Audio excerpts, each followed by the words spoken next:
কি চাই না জানাই ওই ইন্ডোনেশিয়া ছোটোখাটো ব্যবসা ঘরে ছেলেরা তা সত্যি সত্যি যখন আমার নাম এসে গেল, এবারে প্লেনের টিকিট সব কিছু ভিসা টিসা সব হয়ে গেল, ঘর থেকে যখন বেরোচ্ছি তখন লোকের মধ্যে বললো যে এই বিজনেস থেকে এতটুকু পাওয়া যায়। তার মানে আমি ব্যাচেলার হওয়ার পরে আমার কাছে 7 লক্ষ টাকা মানে ইনকাম হয়ে যায়। কত টাকা? ব্যাচেলারটা করতে গিয়ে আমার কাছে 7 লক্ষ টাকা আমার কাছে এসে গেছে। এবারে চাপার থেকে নিয়ে ঘর থেকে নিয়ে সেখানে পৌঁছানো এবং ঘর পর্যন্ত একটা পয়সা পাচ্ছে সব কোম্পানি।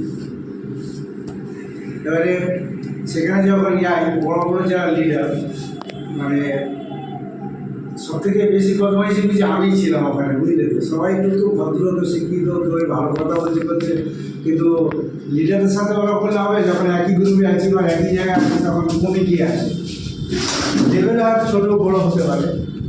তো এই যে বিকাশ বেড়ে থাকছি, হ্যাঁ, যে একবার মাঝে মাঝে বলে পড়াশোনা ওদের পড়াস, ওখান থেকে একটা মাল ওখানটা থেকে তুলে নিয়েছি যে বাস মাছ ঝঞ্ঝাটি করছে, তা একটা জিনিস সব কিছু যাবে। তো এত ভদ্র এবং ওরা এত মানসিকতা দিক দিয়ে মন্দিরের মস্তিষ্ক নরম যে মনে হয় না যে এরাই হয়তো আমাদের মানে বাবা থেকে কিছু কম, মানে এত ভালো আর কি। তো যাওয়া থেকে নিয়ে যখন আমরা ইন্ডাস্ট্রিয়াল পার্কে গেলাম, আমার প্রথমে অবিশ্বাস হচ্ছিল যে একটা জায়গা থেকে এরা কোম্পানির প্রোডাক্ট মাল হয়, তা এরকম দেখি ছবিতে হয়তো এরকম কিছু হবে না। তা সত্যি সত্যি যখন আমরা রাত্রিবেলা গেলাম, রাত্রিবেলা প্রথমে যখন আমরা যে ঘরে আমরা মানে বেডরুম পাবো, ওখান থেকে আমাদের অনার মানে কেয়ারটেকার দিয়ে যেভাবে স্যালুট এবং সম্মান আর যেভাবে আমাদেরকে নিয়ে বুঝতেই পারিনি যে কোথাকার একটা আমরা মানে এরকম অবস্থা, একটা সম্মান দিল। তারপরে যে আবার মাত্রই একটা খাবার দিয়েছে, মানে আমাদের এখানে আটার গোলা যে রুটির মতো করে পাকানো থাকে না, ওই খাবারের মধ্যে 2 পিস দিয়েছে। মানে এত সুস্বাদু, এত প্রোটিন এবং এত ডাল ভরা এবং এত ভালো লাগছে, অসম্ভব ব্যাপার, মানে বলে বোঝাতে পারো। ওই দুটো খেলেই মনে হয় সারাদিনের খিদে সারাদিনের পিপাসাতে মিলে যাবে। তাই যে যার ঘরে দিয়েছে, তা ওই দুটো খাবার পরে আমার খুব ভালো লেগেছে বলে ফের নিচে এসেছি। ফের নিচে এসে ফের চাই দিয়েছি, ফের আরও 2 পিস 3 পিস দিয়েছে। এগুলো মানে যত রকমের যা ভাবে কোনো রকমের মানে কুঞ্চিত নেই আর কোনো পুর মাইন্ডের কোনো ব্যাপার নেই, মানে খুলে হবে। তারপর দিনে সকালবেলা এবার আমাদের ন্যাশনাল পার্কে ওই যে আমাদের যিনি প্রতিষ্ঠিত ডক্টর লিজিয়া, তিনি ওখানে আমাদেরকে বিজনেস পারপাসে এবং সাপ্লিমেন্ট পারপাসে এবং আরও উন্নত মানে কীভাবে আমরা আরও আকাশ ছোঁয়া যেতে পারি সেই ব্যাপারে উনি বক্তব্য রাখছেন। বক্তব্য রাখতে গিয়ে একটা কথা উনি বলল, আমার গ্রাহক মানে যারা আমার ডিস্ট্রিবিউটার কিঞ্চিত কোনো দিক দিয়ে কাউকে কোনো রকমের প্রবলেম বা অসুবিধে বা কোনো রকমের খিচখাচ করতে হবে না। সব ধরনের এলো আমদানিভাবে তোমরা সব জিনিসই তোমরা পাবে। লাস্টে বললো এত কিছু দেওয়ার পরেও যদি ভালো লাগে কাজ করার ইচ্ছায় কাজ করো, আর নাহলে এখান থেকে কেটে পড়ো। মানে বেশি গুলোবার চেষ্টা করো না। যে মেহনত করেছে আমার নিজের চোখে দেখেছি, বিশাল বড় দ্বীপের মধ্যে থেকে একটা সুন্দর একটা বাংলো বাড়ি, কেউ প্লেন আছিবার, কেউ গাড়ি আছিবার, কেউ ফরেন দ্বীপ আছিবার। আচ্ছা, আপনি তো আমাদের বলুন, ওই যে যখন আপনি ইন্ডাস্ট্রিয়াল পার্কের গেট দিয়ে যখন প্রথমবার ঢুকছেন, আপনি যেমন বললেন যে আমি শুনেছিলাম দেখেছিলাম বিশ্বাস হয়নি, আমি ওখানে গিয়ে দেখলাম, কিন্তু তখন কেমন লাগছিল, কত বিশাল এরিয়াটা, কত বড়, না দেখলে এগুলো ভাষায় মানে বর্ণনা করা যাবে না কি কি জিনিস তৈরি করেছে। আর এমন কেতা কায়দায় জিনিসগুলোকে বানানো আছে, টোটাল ঘরটুকু এসি আর ভিতরে মনোরম জায়গা আর সেরকম ধরনের পরিবেশ, সে দেখলে বোঝা যাবে না। তারপরে আমরা প্রত্যেকটা ল্যাবেতে গেছি, সেই ল্যাবেতে গিয়ে এখানে ওখানে হ্যান্ডান এটা খেয়ে নেবো, ওটা খেয়ে নেবো, এটা খেয়ে নেবো। তো পার্টিসিপেট বলে গুঁড়োছিল, মানে আমার তো ভিখারি, তো আমার ভিখারি বলতে কী বলো, আমরা যেন করে জানছি। তো পার্টিসিপেট বুঝে আমি 1 গ্লাসটা দিয়ে পাউডার বুঝি খেয়ে নিয়েছি। তা খেয়ে নেওয়ার পরে পার্টিসিপেট তো শক্তি আলাদা হয়।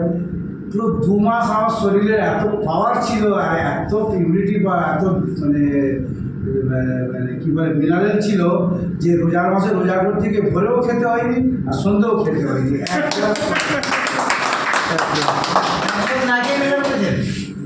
অল্প খেতে হচ্ছে। বলছি মানে বডিশেপ আমি নিজের লোককে দিয়ে রেপুটেশন এত ভালো পেয়েছি।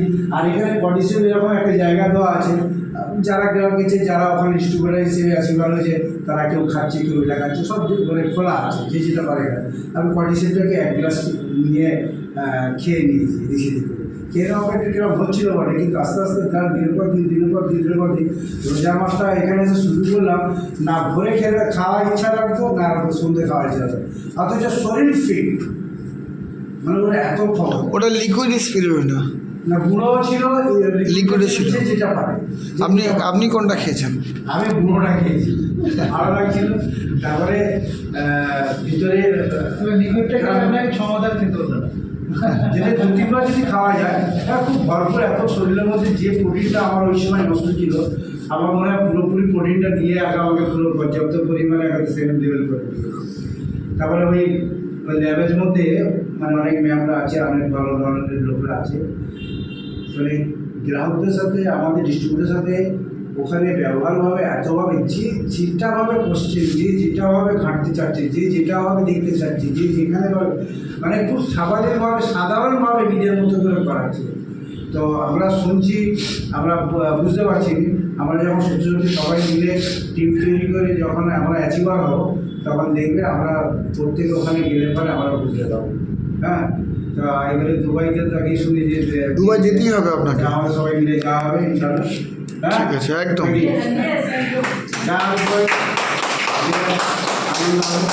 কোম্পানির প্লেন থেকে, গাড়ি থেকে, নামা থেকে, ঘর থেকে, খাওয়া থেকে তিন পরিমাণ কোনো কিঞ্চিত করে না, একদম মানে রিল্যাক্সে ছিল। আর আমরা আমাদের গরিব ঘরে কবে 7 স্টার হোটেলে 5 স্টার হোটেলে প্লেন জীবনে পারবো না, জীবনে পাবো না। যখন তখন অ্যাচিভার করে বিদেশ অ্যাচিভার করে 7 স্টার হোটেল।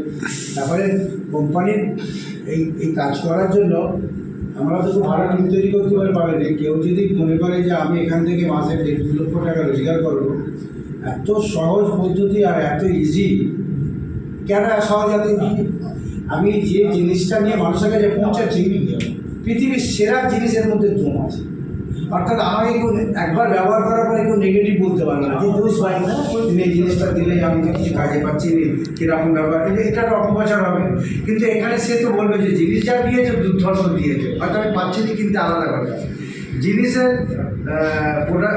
প্রোডাক্টের যে বা মেশিনারি যেগুলো যা আছে বা ইঞ্জিনিয়ারিংগুলো এর রেপুটেশন এত ভালো প্রত্যেকটা জিনিস, তাহলে আমি এই জিনিসটাকে নিয়ে আমি বিদেশ বা অ্যাচিভার বা প্লেন বা ঘর পাবো। তাহলে কী এমন জিনিস আছে?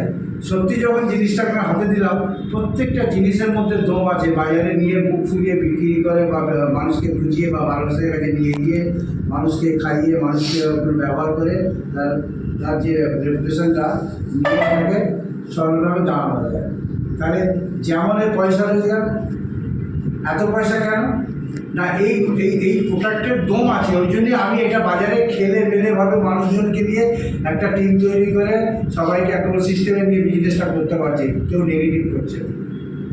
সেই জন্য প্রত্যেকটা বিজনেসে নেগেটিভ পজিটিভ আছে, মালের রিজেক্ট আছে, মালের মধ্যে কোয়ালিটি আছে, কোয়ান্টিটি আছে, তা আছে না। কিন্তু আমি যেদিন থেকে ট্রেন্ডসেতে ঢুকেছি 2011 থেকে এই পর্যন্ত, আজ পর্যন্ত কোনো প্রোডাক্টের কোনো কোয়ালিটির কোনো রকমের বললাম না। যে প্রোডাক্ট তখন দিয়ে শ্বাসকষ্ট বা যে কোনো মানুষের ব্যবহারিক দিক দিয়ে যেভাবে দিয়েছি, আজও সেই প্রোডাক্টের সেই দম এখনও পর্যন্ত স্বাভাবিকভাবে আছে। এরকম কত কোম্পানি কানে এসেছে মালের গরম করছে, এর মধ্যে এরকম ভেড়া দিচ্ছে, ওর মধ্যে এরকম 2 নম্বরই করছে, এই মাল সেই মালের মধ্যে কাজ করে শুনেছি। কিন্তু সেই 2011-এ আমি যেভাবে অ্যাচিভার হওয়ার জন্য 7 লক্ষ 8 লক্ষ 10 লক্ষ টাকা বিজনেস করে যে প্রোডাক্টের যে ধরনের মানুষের মধ্যে আগ্রহ, আজও পর্যন্ত সেই জিনিস আছে যে ওই প্রোডাক্টটা আমাকে দাও, ওই প্রোডাক্টটা আমাকে দেয়। তবে আমার ব্যবসা চলছে, আমি টিমকে নিয়ে চালাতে পারছি। সেই জন্য আসল ব্যাপার হয়ে গেছে কি, আমরা যতক্ষণ না পর্যন্ত ওখানে যাচ্ছি ততক্ষণ পর্যন্ত আমরা বুঝতে পারলাম যে কোম্পানির কী একটা মানে কর্মকাণ্ড করে রেখেছে, ছোটো থেকে বড় আপার লেভেল। মানে চাই যে ফরেস্টার হিসেবেও যদি অ্যাচিভার হয়, তার যে সম্মান সে সেদিনকে বুঝে নেবে যে আমি জীবনে কখনো এই সম্মান পাওয়ার উপযুক্ত নয়। কিন্তু চেঞ্জ করার কারণে উপযুক্ত সম্মান আমাকে আমার কোম্পানি দিয়েছে। ঠিক আছে, আশা করি আমার সবাই মিলে চেষ্টা করবো, ইনশাল্লাহ। চেষ্টা করলে তার সাধনার দৃষ্টি তার ফল পাবে আমার। ওনার জন্য বড় করে একটা হাত তালি দেবেন।